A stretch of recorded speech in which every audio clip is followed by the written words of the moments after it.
Everything starts with a good foundation. Or something like that. I don't know. Imagine I said something profoundly prophetic and profoundly thought-provoking. And we'll use that to start the video. Go with it.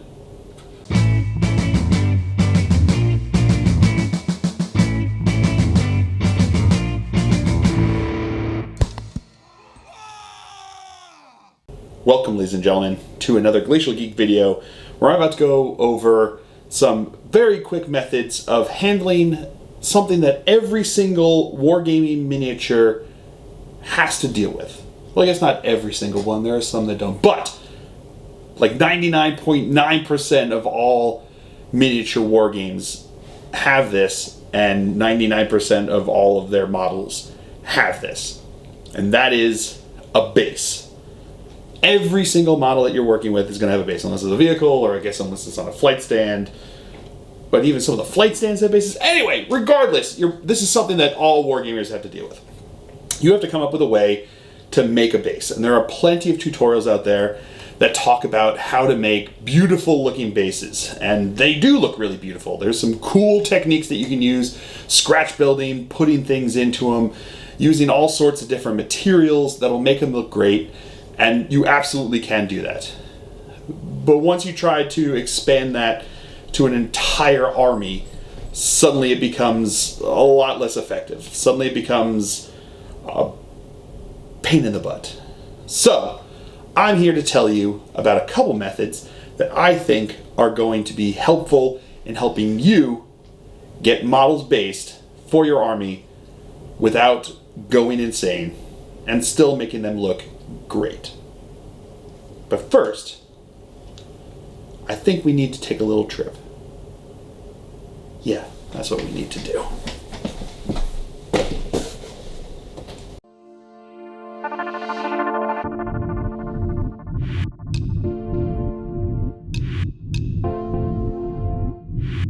So our bases are the ground upon which our models are standing. To figure out how we want to do this, the best way is to get some idea of what the ground looks like. So I just took a quick jaunt out around my apartment building to see what different areas of the ground might look like. The way they look in the light, the way they look on the ground, and just start working on some ideas for how I might want the bases of a model to look. I'm just taking a walk, seeing what everything looks like, and then we can go from there. This doesn't have to look exactly like this, but it gives us some ideas that we can then work with from there.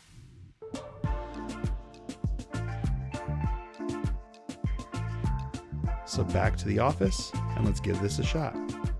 So first, I'm going to show you a technique using the Battlefield Snow from Army Painter. I'm going to be using it with the Dirt Spatter, aptly named here, Army War Paint, but you can use any brown paint. I also like working with the Battlefield Snow because it's a consistent grain that you can work with. I first start out with a primed base. Very important to get the primed base, otherwise things don't stick as easily. And then I give it a quick coat of the paint. I then mix the snow with the brown paint to create a paste. There are pastes that are out there that you can buy, but a lot of the ones that you're going to find, like from Citadel, come in a very small container, and they cost a lot of money for what they can do. Once I've got that down, I let it dry. I then go with a dark tone wash. So basically, the paint color I chose would be what I would want the mid-tone to be.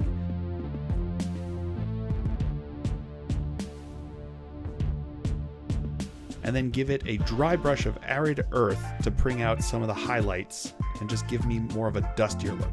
This is a drier dirt that I'm working with here to give you the first basic idea.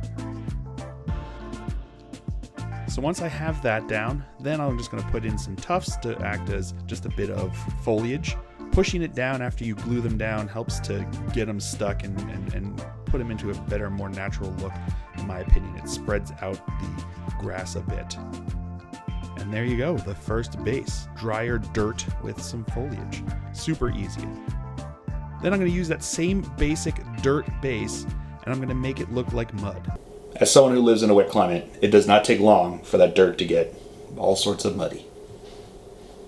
So basically I'm going to take a gloss medium, which will make it look wet, put it in some specific places. Then I'll take the actual dropper and put some drops onto the top of the surface, creating pools.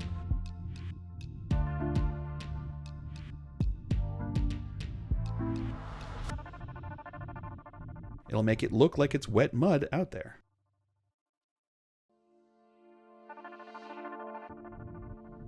Next, we're going to go with a dry, dusty desert. I start with a basilisk brown, which looks a little bit like mustard. Paint down on the base that's already been primed. Mix in the same way I did with the mud. There you can see it. Looks like I spilled a bunch of mustard on top over there. So now that we have that, I'm now going to wash it with the strong tone, which is a brown wash. That'll bring everything down so it's not quite as bright and out there. Also gives me some nice low lights, some nice shadows. Then I'm going to give a heavier dry brush with the Arid Earth. I really went heavier with it because I wanted that to be one of the primary looks there. Then I took another tuft. Just go with something that works with what's going here. I think this was frozen tufts, but it looked very much like an arid looking piece of foliage as well. And there we have it, a desert base that can be used for any kind of desert model that you want. Next, we're going to go with some concrete. I didn't put the paint underneath this one because it was close enough with the gray. But there we have it with the Castle Gray War paint. I then created the basis for my cement.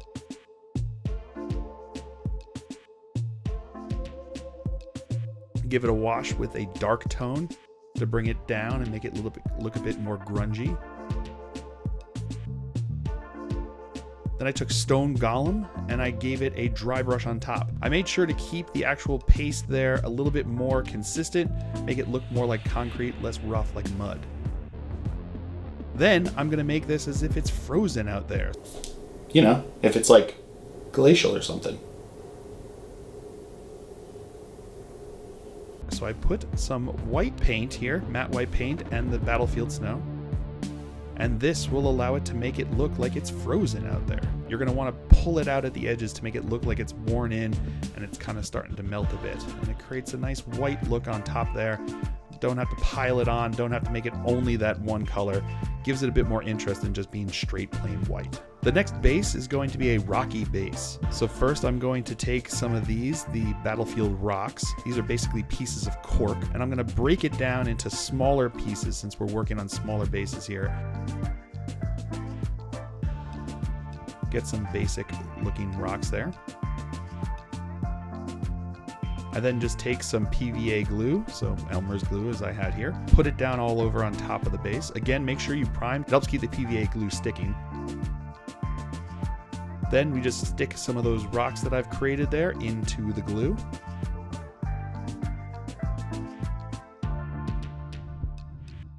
I then took the Battlefield's Black Battleground and poured that on top. This is now going to create a bit more of a texture. So now we have the smaller particles as well as the larger particles from the broken down rocks. Push it down into the glue to make sure everything is all stuck inside there. And there you have it. That's what we've got as the base here. But that's not what we're going to end up with. I'm now going to take some Necromancer Cloak and then paint it all over the entire thing. So covering up all of the rocks there. The dark ones, the light ones, all of it. A nice solid coat there. I'm going to take the Stone Golem and then dry brush it on top. Not as heavy as the desert base.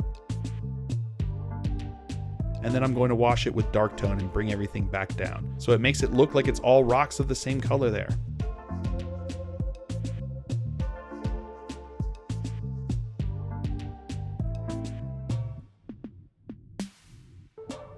The last type of base I'm going to talk about that works very fast are resin bases. There are some beautiful, beautiful resin bases out there. These ones that I'm working with are the ones I used in my Sisters of Battle army. These were generously provided to me by Shadow's Edge Miniatures.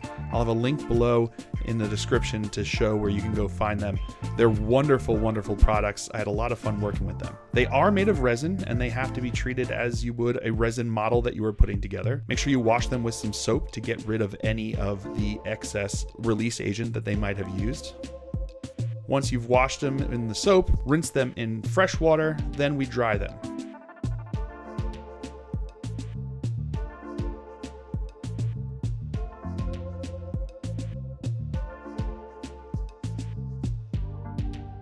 I then took a piece of cardboard, put some tape on top to create a board on which I could put all of the bases. In this case, I'm working with a whole bunch of them at the same time. So I'm not working on one-on-one basis. I'm working with a whole bunch of them. So a lot of these steps are really helpful when you're working with an entire army's worth that you may not necessarily need to do if you're just doing one at a time. So I tape all the bases onto that piece of cardboard. Then we take them outside and give them a prime with a white primer.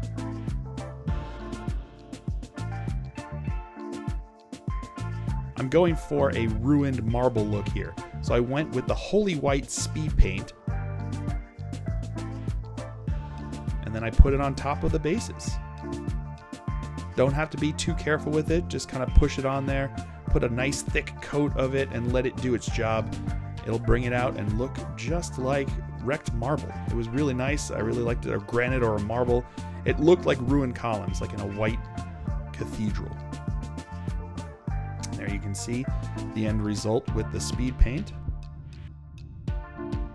Then you have to finish them up like I did with every single other base I did with painting the rims black. This just finishes the base, makes it look uniform and finished like you're actually done with them. It helps cover up any excess paint that got off there. Then I just put some gold onto some of the details on the base and called it a day. So there you go. 6 different ways to base your army. None of these are going to get you any awards, but all of them look pretty good. I mean, they all look great on the table, and they will provide something to work off of the color scheme. If you have a darker color scheme, maybe try a lighter base to give you that contrast. If you have the opposite, if you have a lighter color scheme, use a darker base to use that contrast.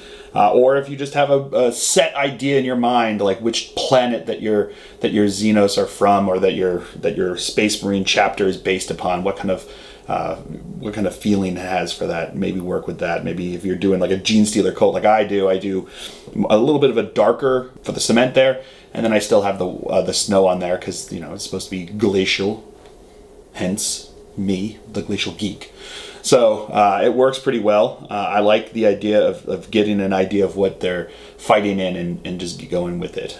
All of these basing ideas is that you can do all of them while there's a model on top of the base. So if you like to glue the model to the base and you like to paint them on the base, then you can do all of these the same way. All of when I was putting down all of the material on there, all you have to do is just put it around the foot. And if you get some of the paint on the foot, I've never been a big worrier about it. If you keep it relatively tame and under control, honestly, it looks fine. It just looks like they've been trudging through whatever it is there. So, if it's got muddy, like the wet mud or something like that, getting a little bit on their boots would make sense. Have it building up, up along their ceramite boots as they trudge through the muddy trenches, or as they're going across the sandy dunes, getting dust upon their legs is probably going to be something that would happen. So don't worry yourself too much about getting the paint colors on there. It doesn't really take away from it. It actually enhances it, blends it into the base a bit. So I hope you guys have enjoyed this. I certainly enjoyed making them, and I really like coming with the ideas of how to do these. So if you did enjoy this, make sure that you share, like, and subscribe like all the YouTubers say to do. It does help, and I really do appreciate it. I really appreciate all of you guys for all the support that you've given me throughout the years and continue to give me with some of these ideas that we've been doing with these videos. So I hope you guys have all enjoyed this. I certainly have. I have been Phil, the Glacial Geek, as always, and until next time, stay safe and have fun.